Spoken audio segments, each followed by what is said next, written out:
Authority used to require credentials. Now, it just requires confidence. And confidence is a lot easier to manufacture than expertise. So how does someone become trusted by millions of people online without ever actually proving they're right? It's simpler and maybe a little more disturbing than you think. This is the anatomy of manufactured authority. Humans are hardwired to equate confidence with competence. It's a mental shortcut, a survival instinct from a time where we had to make quick judgments about who to trust. If someone speaks clearly, directly, and without hesitation, our brain automatically lowers its guard. Skepticism fades. We think, this person must know what they're talking about.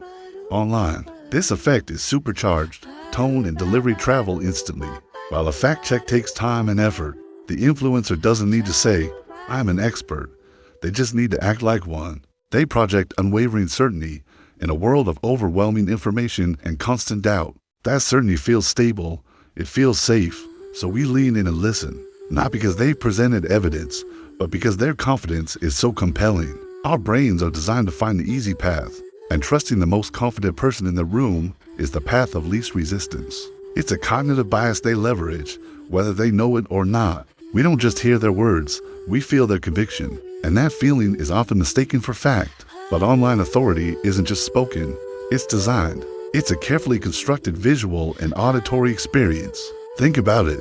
The way a shot is framed, with the influencer centered and looking directly into the lens, the warm, professional lighting that makes them look trustworthy, the crisp audio from a high-quality microphone that makes their voice sound important. Even there, background is it a minimalist, clean aesthetic, a wall of books, or a luxurious apartment. All these elements are status cues. Your brain processes them in milliseconds, long before you consciously analyze what's being said. High production value signals legitimacy. A large follower count creates social proof, whispering, if 1 million people follow them, they must be credible. You don't sit there and think, the shallow depth of field is creating a sense of intimacy and professionalism. No, your brain just absorbs it. It feels right. It feels authoritative. The medium itself becomes part of the message. We're not just evaluating their ideas. We're responding to a polished performance, and that performance is designed to make us believe. Now here's where influence becomes truly powerful. It's where it gets emotional. When an influencer appears on your screen day after day, speaking directly to you, sharing personal stories, vulnerabilities, and triumphs, your brain starts to simulate a real relationship. It doesn't feel like you're watching a stranger on a screen. It feels like you're listening to a friend. This is called a parasocial bond. It's a one-way street of intimacy. You know a lot about them, but they know nothing about you. And once the connection is established, trust becomes personal. It shifts from the logical part of your brain to the emotional part. You're not just a viewer anymore.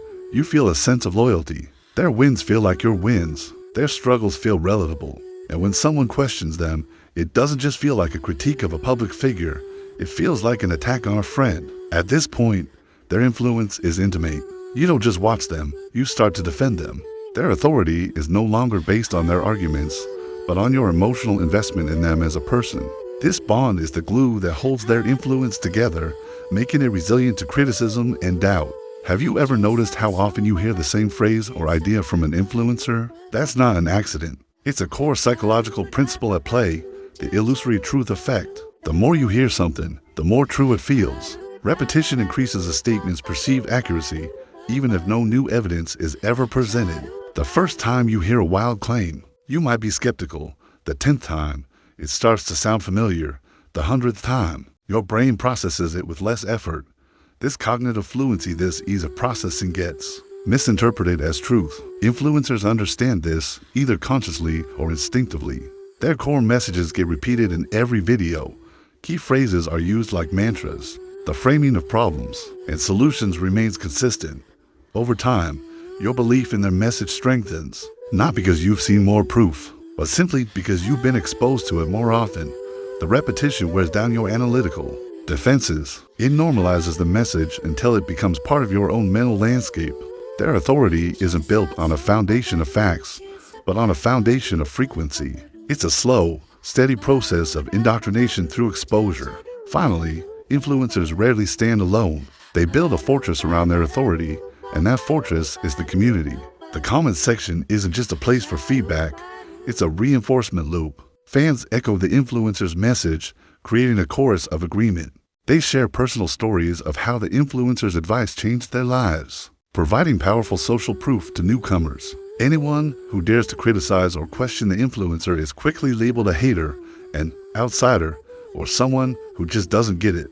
The community polices itself, pushing dissenters to the margins. At this stage, the influencer is no longer just a person with an opinion.